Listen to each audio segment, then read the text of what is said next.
দেখুন, প্রথমে এই একরত্তি বাচ্চা মেয়েটিকে যেভাবে নৃশংসভাবে শারীরিক নির্যাতন করে নৃশংস অমানবিক খুন করা হয়েছে, তার পরিবার প্রথম দিন থেকে মুখ্যমন্ত্রী এবং পুলিশকে সাহায্য করেছে, আমাদের কথা শুনেছে। আমরা পরিবারের প্রতি কৃতজ্ঞ। আমি প্রথম ইনসিডেন্টের দিন ফোনে কথা বলেছি, টুইসডে ফিজিক্যালি মিট করেছি ওনাদের সঙ্গে বারুইপুর এসপি অফিসে। স্পেসিফিক 4 জনের নামে ওরা অভিযোগ দিয়েছিলেন। 4 জনকেই পুলিশ খুব প্রপারলি এবং কুইকলি অ্যারেস্টেড করেছে। তারা পালিয়েও গেছিল অনেক দূরে দূরে, বসিরহাটে বাংলাদেশ বর্ডার পর্যন্ত চলে গেছিল। পুলিশ এবং এসটিএফ আমাদের বারুইপুর ডিস্ট্রিক্ট পুলিশ এবং STF under the guidance of the DGP properly তারা করেছেন। এটা তো 1 নম্বর। দ্বিতীয় নম্বর হচ্ছে, বাকি যা ইনসিডেন্ট ঘটেছে আপনারা জানেন, ওই পার্টে আমি যাব না, ওটা সিআইডি ইনভেস্টিগেশন হচ্ছে। আমি ওই পার্টে কোনো কমেন্ট করব না।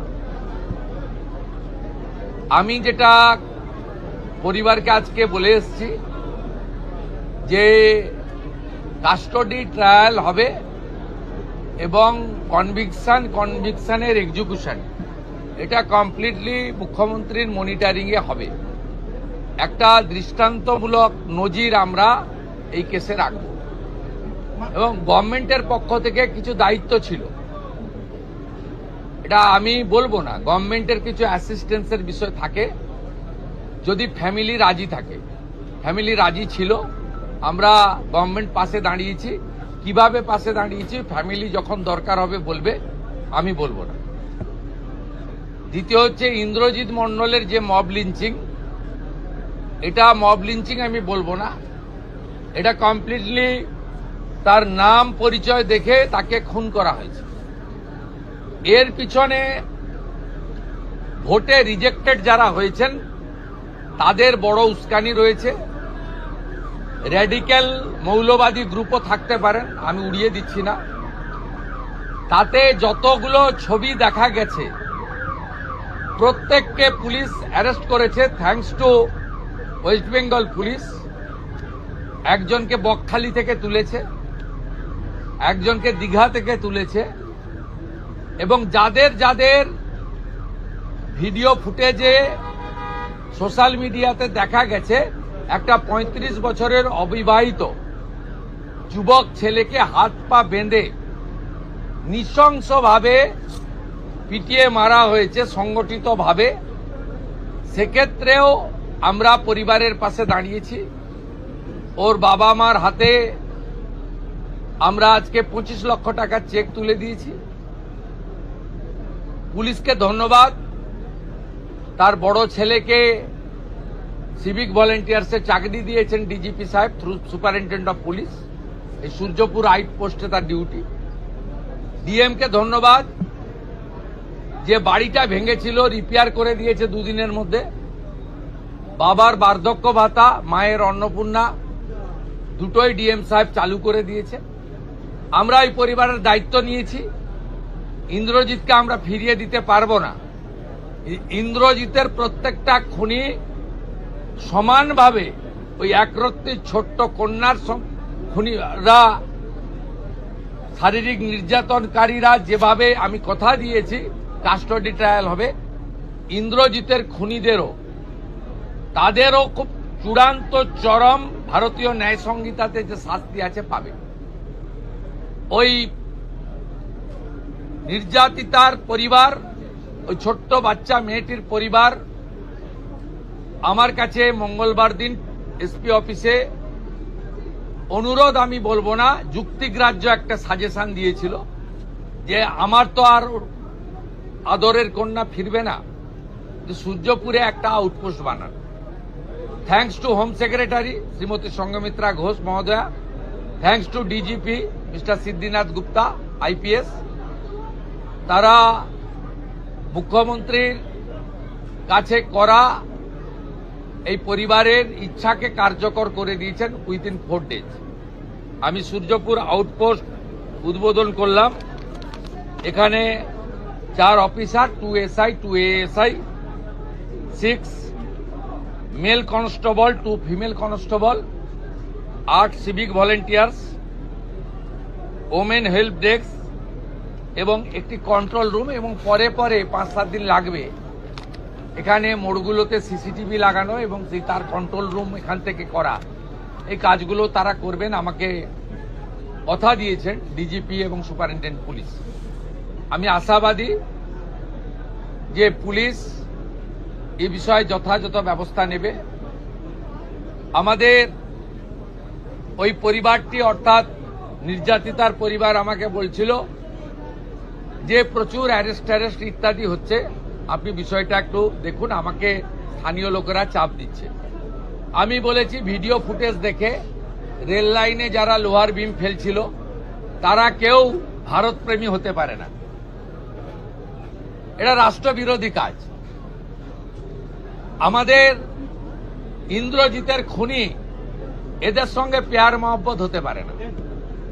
বাকি যদি কোনো নিরীহ লোক, অ্যাগ্রিভ লোক অ্যাজিটেশন করেছে, অ্যাজিটেশনকে আমরা ওয়েলকাম করি, কারণ এটাতেও কারোর ক্ষোভ দেখানোর ডেমোক্রেটিক ওয়েতে দরকার রয়েছে।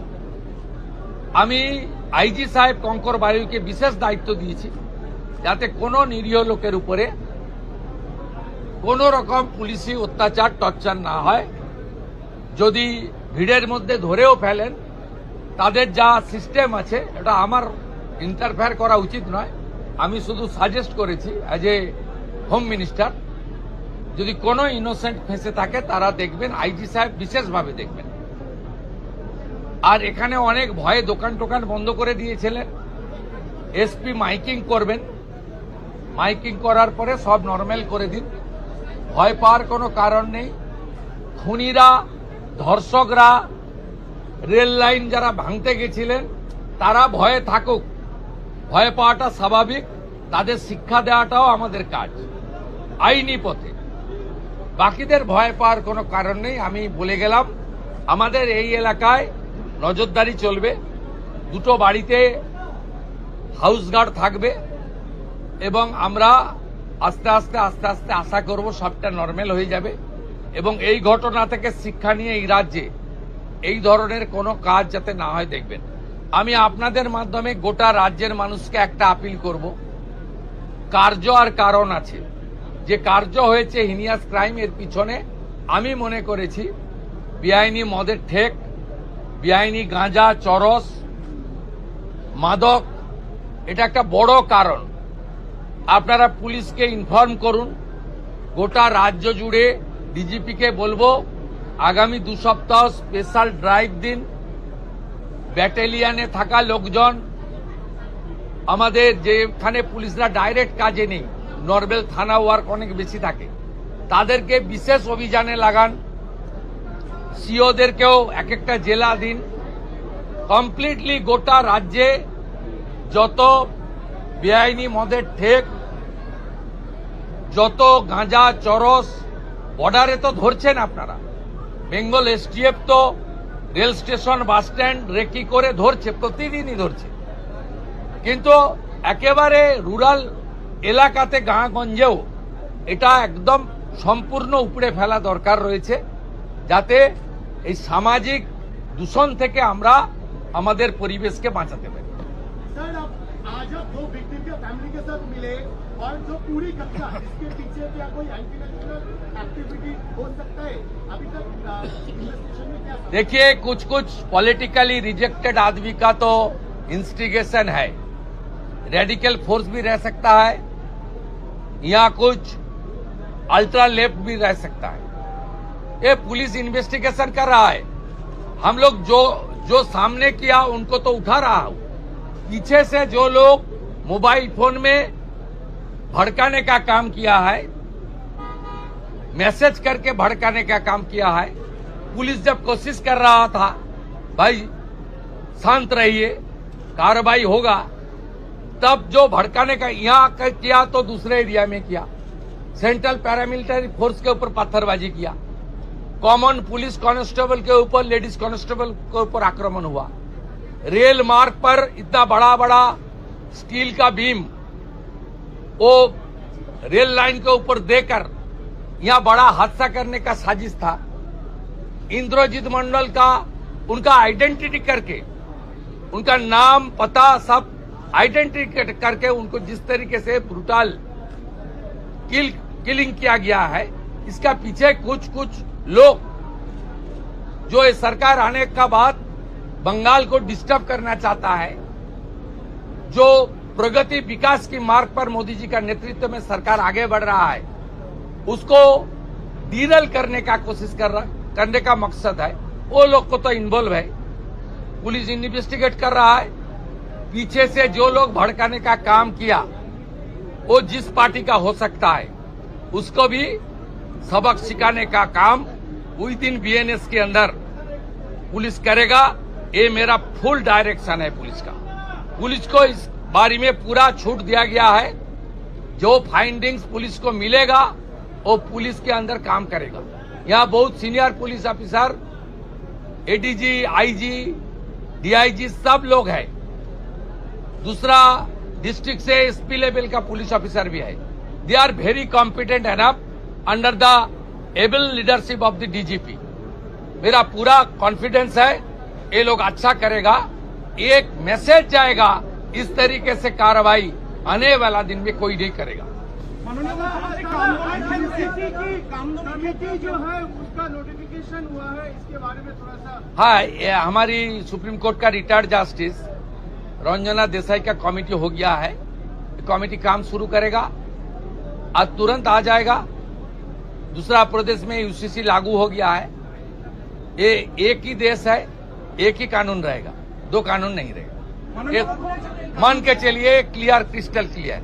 কামদুনির ক্ষেত্রেও কি একই চিত্র দেখতে পারবো, যেরকম দৃষ্টান্তমূলক কামদুনি কেসে বারাসাত কোর্টে ওদের লাইফ সেন্টেন্স হয়েছিল। তারপরে হাইকোর্টে 16টা পিপি চেঞ্জ করে যেভাবেই হোক প্রপার মনিটরিং এর জন্য হয়নি। কামদুনির ভিকটিম পরিবার সুপ্রিম কোর্টে গেছিল। আমরা সুপ্রিম কোর্টে কামদুনির ভিকটির পরিবারকে সরকার সরকারি লয়ার দিয়ে সাপোর্ট দেব। এবারে বিষয়টা সুপ্রিম কোর্টের হাতে, কারণ আমরা কোর্টের ম্যাটারে আমি কিছু বলতে পারি না। আমি কমিট করছি, বারাসাত কোর্ট যে জাজমেন্ট দিয়েছিল, হাইকোর্ট সেই জাজমেন্টকে ভয়েড করেছিল, বাতিল করেছিল। তার এগেনস্টে অ্যাগ্রিভড লোকেরা বাদী সুপ্রিম কোর্টে গেছে। সুপ্রিম কোর্টে এতদিন রাজ্য সরকার অপোজ করছিল। রাজ্য সরকারের পক্ষ থেকে সুপ্রিম কোর্টে অপোজ করা হবে না। আমি যেমন home minister, Lord judicial minister also I will convey my message to আমাদের স্ট্যান্ডিং কাউন্সিল যারা আছে তাদেরকে আমি কনভে করব। আপনি রেস্ট অ্যাসিওর থাকুন, এসব ক্ষেত্রে পশ্চিমবঙ্গ সরকার কোনো ত্রুটি রাখবে না। ছোট ঘটনাও বলবে না, লাভ অ্যাফার্সও বলবে না, মহিলাটা অন্তঃসত্ত্বাও বলবে না, 10 লক্ষ তো দেওয়া যেতেই পারে, এই ধরনের কথা এই সরকার বলবে না। এটা রেস্ট অ্যাসিওর থাকুন। স্যার